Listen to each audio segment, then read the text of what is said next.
भूतिया हवेली की दहशत भाग 2। प्रस्तावना। नेहा के अचानक गायब होने के बाद अजय, रोहित और संजना की जिंदगी पूरी तरह बदल गई थी।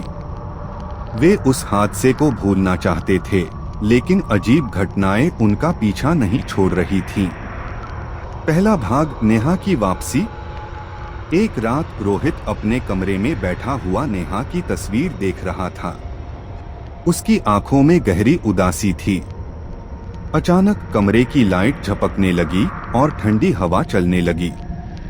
रोहित, एक धीमी फुसफुसाहट कमरे में गूंजी। रोहित ने झटके से पीछे देखा, लेकिन वहां कोई नहीं था। उसने सोचा कि शायद यह उसका भ्रम है, लेकिन तभी उसके फोन की स्क्रीन अपने आप जल उठी और उस पर एक मैसेज लिखा था, बचाओ। रोहित का दिल तेजी से धड़कने लगा। यह नेहा का नंबर था, लेकिन वह तो गायब हो चुकी थी। दूसरा भाग, हवेली की ओर वापसी। रोहित ने तुरंत अजय और संजना को फोन किया और उन्हें यह सब बताया। वे दोनों पहले तो डर गए, लेकिन फिर उन्हें लगा कि शायद नेहा अब भी जिंदा है और मुसीबत में है। हमें वापस हवेली जाना होगा, अजय ने दृढ़ता से कहा। संजना घबरा गई। क्या तुम पागल हो? हमने बड़ी मुश्किल से अपनी जान बचाई थी। लेकिन अगर नेहा जिंदा है और हमें बुला रही है, तो हम उसे ऐसे ही नहीं छोड़ सकते, रोहित ने कहा। आखिरकार डर को पीछे छोड़ते हुए तीनों फिर से उस हवेली की ओर चल पड़े। तीसरा भाग, मौत का जाल। जब वे हवेली पहुंचे तो यह पहले से भी ज्यादा डरावनी लग रही थी। आसमान में काले बादल छाए हुए थे और हवेली के अंदर से हल्की रोशनी झलक रही थी। वे जैसे ही अंदर गए, दरवाजा अपने आप बंद हो गया। अचानक नेहा की आवाज गूंजी, बचाओ, मुझे बचाओ। आवाज हवेली की सबसे गहरी कोठरी से आ रही थी। वे तीनों धीरे धीरे वहां पहुंचे और दरवाजा खोला।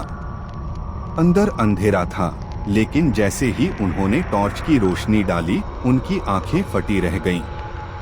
नेहा जमीन पर बैठी हुई थी, उसके हाथ पैर बंधे थे। उसका चेहरा पीला पड़ चुका था और उसकी आंखों में डर बसा हुआ था।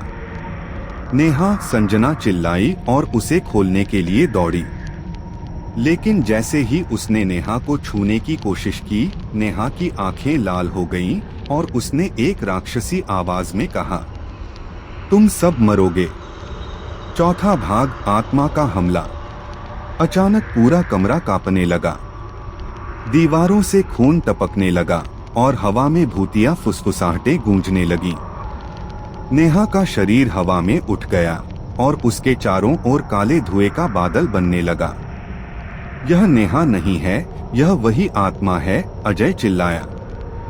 रोहित ने जेब से गीता निकाली और मंत्र पढ़ने लगा। लेकिन आत्मा जोर से चीखी और रोहित को जमीन पर पटक दिया। हम मरने वाले हैं, संजना डर के मारे रो पड़ी। लेकिन तभी अजय को याद आया कि गांव के पुजारी ने कहा था कि अगर कोई आत्मा इंसान पर हावी हो जाए तो उसे जलाकर मुक्त किया जा सकता है। पांचवा भाग, आखिरी लड़ाई। अजय ने हिम्मत जुटाकर पास रखे मिट्टी के तेल को उठाया और नेहा के चारों ओर छिड़क दिया।